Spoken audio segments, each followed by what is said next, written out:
Once your potential customer has seen your ad because they've spotted your great headline, which is just what they needed, what is it that you'd like them to do? Let's have a look at some of the options. Telling your customer what to do once they've read your advert is known in the advertising industry as a call to action, or CTA. So, what do you want them to do? Do you want them to call you? Would you prefer them to email or perhaps visit your website for more information? This can be a good option because you can give far more detailed information there. Or do you want them to come to your premises?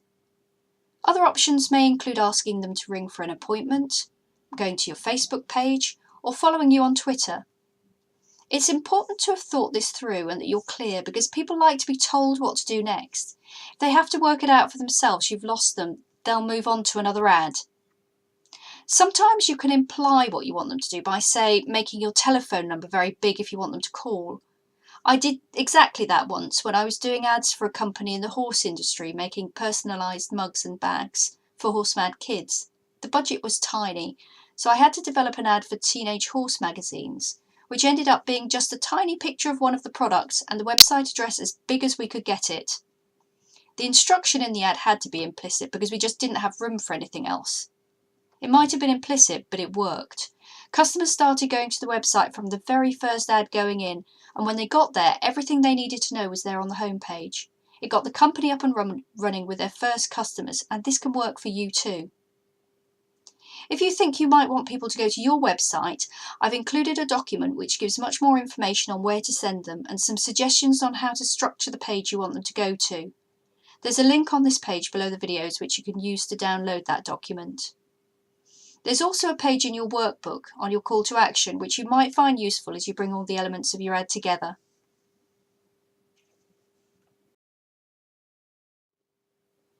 So to summarise the call to action, it makes the process easier if you're totally clear what you want your potential customers to do and find a way of telling them that in your ad. Obviously you have to plan for what you're going to do or say when people respond. And this might mean preparing a telephone script or a web page in advance. It might be an article which you could send them or they could see on your website. Or it might be a letter or a flyer that you'll send out. Whatever you decide to do will dictate the information you require from anyone that contacts you. So for example, if you decide to send people an article, you'll need to ask for their postal address. Some companies, even big ones, have been known to forget this step, and when you ring the company, whoever answers the phone tells you they have no idea what you're talking about, and they haven't even heard about whatever offer it is you're ringing about. Trouble is, the customer ends up being disappointed in this kind of case, and with social media they can tell their friends very quickly. So preparation is paramount, which includes telling all your staff what they need to know and what you expect from them when their people respond. With some purchases, people need to know more information, such as installation instructions or how to look after whatever they're buying. So include anything your customer would need to know before they buy in your planning. And the final thing here is to make your call to action and your planning right for your business.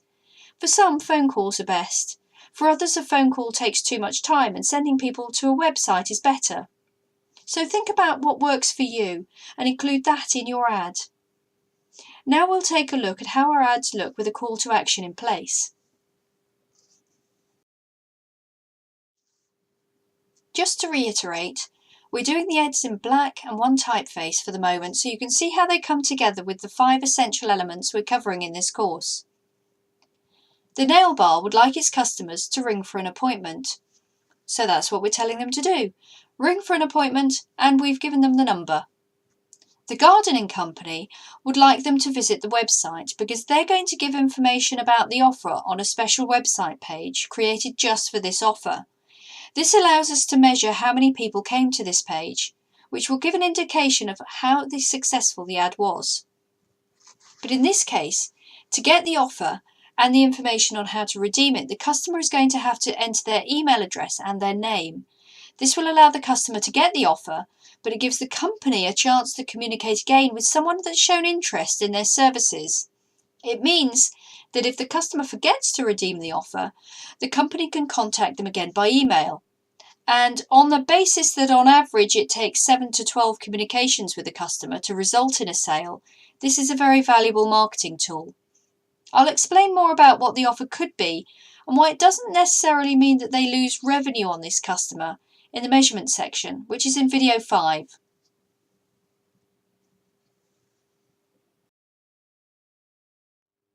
This is the end of training module 3.